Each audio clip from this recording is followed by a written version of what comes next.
ኮሜዲያን እሸቱ ታዋቂ ሆኖ ተጽዕኖ ፈጥሯል። ፐብሊክ ፊገር ከሚባሉ ሰዎች መካከል አንዱ ነው። እሸቱ መለሰ ለኦርቶዶክስ ተዋሕዶ ቤተክርስቲያን አስተዋጽኦ ካበረከቱ ግንባር ቀደምና ቁንጮ ሰዎች መካከል አንዱ ነው። አንድ ሁለተኛ፣ በወጣትነቱ ለወጣቶች የስራ ዕድል ፈጥሯል። በነፃ በርካታ ማስታወቂያዎችን ሰርቷል። በትዳሩም እስከማውቀው ድረስ ተምሳሌት ነው። ቢወዳደርም ከብዙዎቹ የተሻለ ነው። ይሄ ሆኖ ሳለ ሁልጊዜ ዝሆን የሚያክሉ አበርክቶችን ወደ ጎን በመጣል ጥቃቅንና አነስተኛ አስተሳሰብ ያላቸው ሰዎች የማይረባ ትችት፣ መናኛ ትችት፣ ከቅናት የመነጨ ትችት በተዘዋዋሪ ሙገሳ ነው። ይሄ ማለት ኮሜዲያን እሸቱ አይሳሳትም ማለት አይደለም። ከሰው ስህተት አይጠፋም። በተለይ ብዙ የሚሰሩ ሰዎች ስህተታቸው በዛው ልክ ፕሮፖርሽናል ሊሄድ ይችላል። የሚጠነቀቁ ሰዎች ደግሞ አሉ። እድሜውንም ወጣትነቱንም እዛው ላይ ብስለቱንም ተመልከቱት። ሁሉንም በጋራ አድርጋችሁ። ስለዚህ ኮሜዲያን እሸቱ መለሰ በሚያደርጋቸው እንቅስቃሴዎች ውስጥ እኔ የማያቸው እጅግ በጣም ብዙ አበርክቶች አሉ። በዚህ መካከል ስህተት የሚመስሉኝ ነገሮች ለኔ ነው ስህተት የሚመስሉኝ ነገሮች አሉ። ለምሳሌ ስሟን የማላውቃት አንዲት ልጅ ለቤተ ክርስቲያን ገንዘብ ለማሰባሰብ ለገዳም ገንዘብ ለማሰባሰብ እንቅስቃሴ ጀመረች።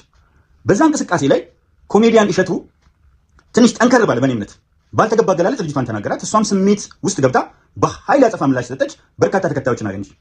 እዚህ ላይ እኔ ያለኝ አመለካከት ምንድን ነው?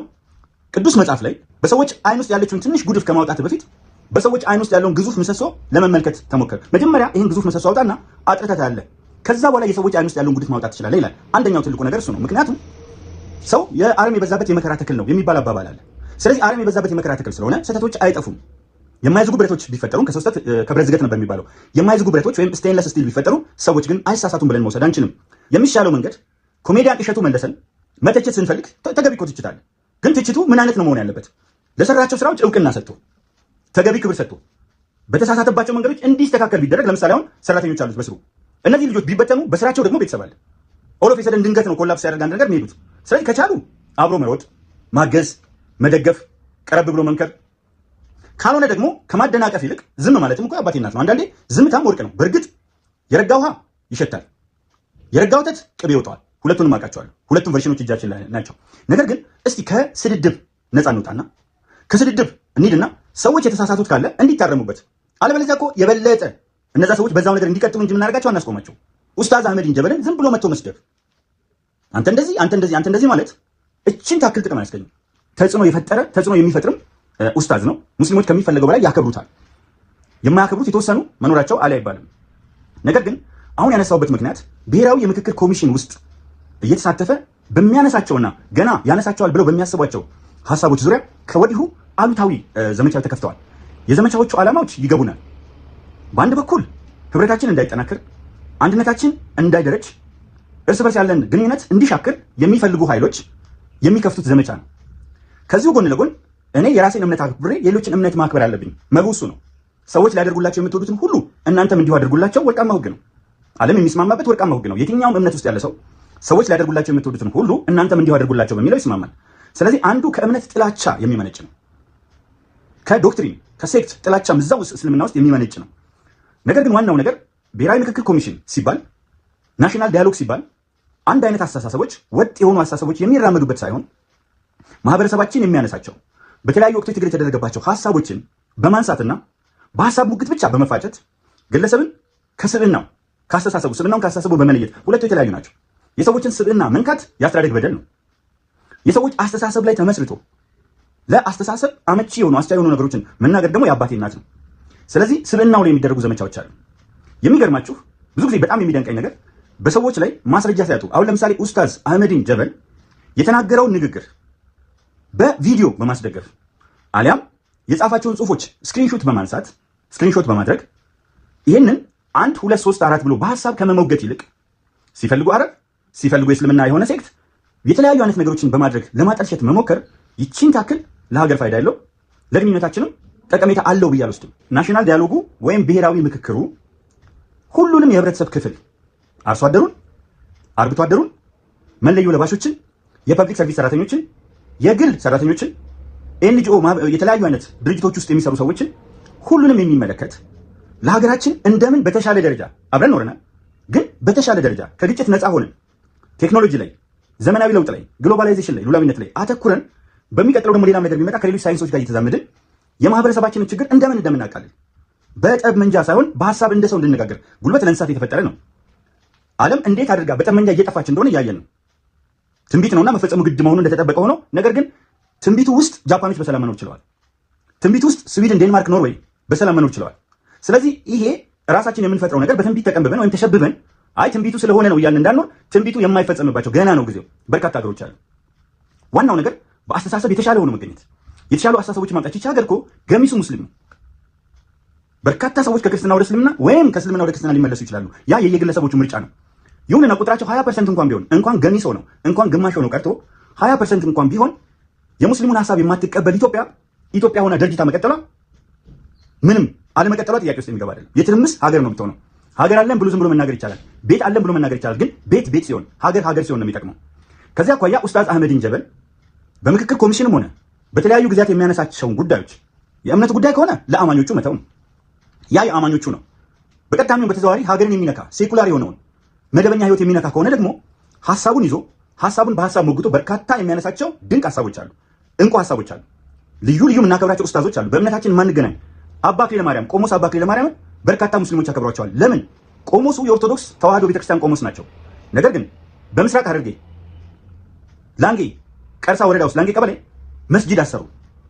መስጂድ በማሰራታቸው የተነሳ በእሳቸው በጎ ስራ ብቻ ላንጌና ቀርሳ ምስራቅ ሐረርጌ የሚገኙ ሙስሊሞችና ክርስቲያኖች ጋር የነበረውን እና የቀጠለውን ፍቅር በብዙ እርምጃ ወደፊት ወስዶታል። ሙስሊሞቹ ክርስቲያኖችን ሳይሆን የእሳቸው ልጆች ናቸው እኮ ማለት ጀምሯል። የመስጂዱ ኢማምም በተመሳሳይ ለክርስትና በሚያሳዩት በጎ አመለካከት የተነሳ አሁንም ከክርስቲያኖች ለሙስሊሞች እዛ አካባቢ ላይ የፈጠሩት ነገር አለ። እያንዳንዱ ሲኦል ይላል አንድ ሰው።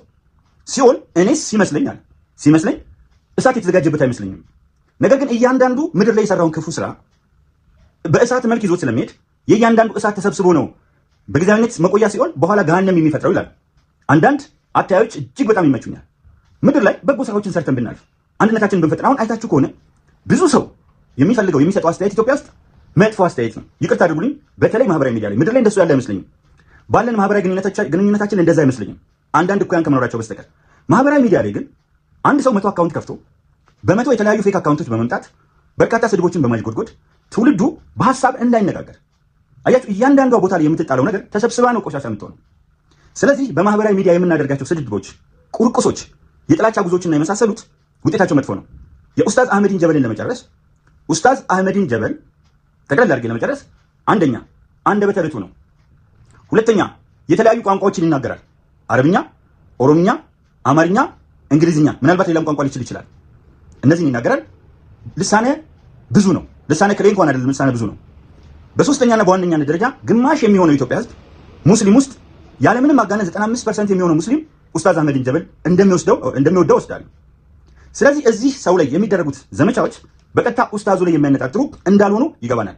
አንድም ከበስተጀርባቸው ፖለቲካዊ ፍላጎት አላቸው፣ ፖለቲካዊ፣ አንድም ሃይማኖታዊ ጥላቻዎች አሉ።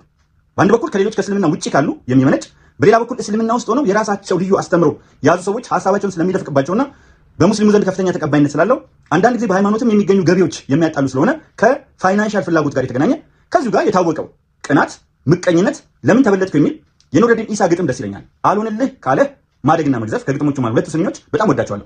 አልሆንልህ ካለህ ማደግና መግዘፍ፣ ከታላቆች መሃል አንዱን መርጠህ ዘለፍ። አሁን አንዳንድ ሰዎች ካያቸዋቸው ገጻቸው ሌላቸው አመዛኙ ጽሁፋቸው ስድብ ነው። ሌሎቹ ጽሁፎቻቸው ደግሞ ጥላቻና ሌሎችን መሸንቆጥ ናቸው። በአንድም ወይም በሌላ መልኩ ከጥላቻ የሚመነጩ እንጂ እነዛ ገጾች ላይ መልካም ነገሮችን አታገኙም። ይሄ የኤንፒዲ ችግር ነው። ብዙ ጊዜ ብያለሁ። ናርሲሲስቲክ ፐርሰናሊቲ ዲስኦርደር፣ ባይፖላር፣ የተለያዩ ዲስኦርደሮች አሉባቸው። ያንን ለመወጣት ነው ይህን የሚያደርጉት። ስለዚህ ብዙ ሰው ቀላል ቁጥር የሌለው በሚሊዮኖች የሚቆጠር ሰው ኢትዮጵያ ውስጥ ጨለፍ ያደርገዋል፣ ነካ ያደርገዋል። ይህ ነካ እንደሚያደርገው ማየት ከፈለጋችሁ ደግሞ ምን ያህል የአእምሮ ህመማችን ደረጃ ምን ያህል የከፋ እንደሆነ ለማየት ከፈለጋችሁ ሂዱና የካሜሩን ገጾችን፣ የናይጄሪያ ታዋቂ ሰዎችን፣ የተለያዩ የአፍሪካ ታዋቂ ሰዎችን በእነሱ ገጽ ስር ሄዳችሁ የሚሰጡ አስተያየቶችን እዩዋቸውና በእኛ ሀገር ደግሞ ማንም ይሁን የክብር ዶክተር ቢኒያም በለጠም ይሁን የትኛውንም መልካም ስራ የሚሰራ ሰው ይሁን በምንም ተአምር የምንጠብቀው ጊዜ ነው። ሸብረክ ያለ ሲመስለን የወደቀ ሲመስለን እንረባረብበታለን በማለት ወደ ማጠቃላይ ሴት ኡስታዝ አህመዲን ጀበልም ሆኑ ኮሜዲያን እሸቱ መለሰ በየራሳቸው እንቅስቃሴ ተጽዕኖ መፍጠር የቻሉና ከፊት ለፊት ፐብሊክ ፊገር ተብለው የሚጠቀሱ በህዝብ ፊት የሚቆሙ ጀግኖች ናቸው። ጀግኖቼ ናቸው፣ ጀግኖቻችን ናቸው። እኔን የሚመስሉ ሚሊዮኖች ስላሉ የነዋይ ደበበ አንድ ዘፈን አለ። የዘፈን አድናቂ ባልሆን ሲወዱት ወዳጅ ሲንቁት ናቂ፣ ይሄ ነው ልቤ ፍቅር አዋቂ፣ እርግብ እርግቧን ያለምዳል ጭልፊቷን ነው የሚለው። ስለዚህ የኔ መርህ እንደሱ ነው በህይወቴ ውስጥ። ስለዚህ ሌሎችም ሰዎች እንደዛ ናቸው። ክብር ከሰጣችሁ፣ ሪስፔክት ከሰጣችሁ ሪስፔክት ይመለስላችኋል። ክብር ካልሰጣችሁ ደግሞ በአጸፋው ለአምጪው እንዲከፈል ህግ ያስገድዳል ይላል የኢትዮጵያ ብር ላይ ህጋዊ የገንዘብ ኖት ላይ ላምጪው እንዲከፈል ህግ ያስገድዳል። ፔብል ቱ ዘ ቢረር ኦን ዲማንድ። ለምሳሌ አሁን ይሄ ጽሁፍ ዝም ብሎ አልጻፈም። መልስ የለኝም ማለት አይችልም። ባለሱቁ ዝርዝር የለኝም መልስ ልሰጥ አልችልም ከፈለክ በኋላ ነው ወይም ማለት አይችልም። ላምጪው እንዲከፈል ህግ ያስገድዳል። አመጣ ገንዘቡን አንተ የምትሸጠው ቃል የምትሸጠው ቃል እስካለ ድረስ ዝርዝር የማዘጋጀት ጉዳይ አንተ ነው እንጂ እሱ አይደለም። ዝርዝር ላምጪው እንዲከፈል ላምጪው ነው እንዲከፈል እንዲመለስለት ቼንጅ እንዲሰጠው ህግ ያስገድዳል። ፈጣሪ ኢትዮጵያን በሙላት አትርፍፎ ይባርክ። አበቃ።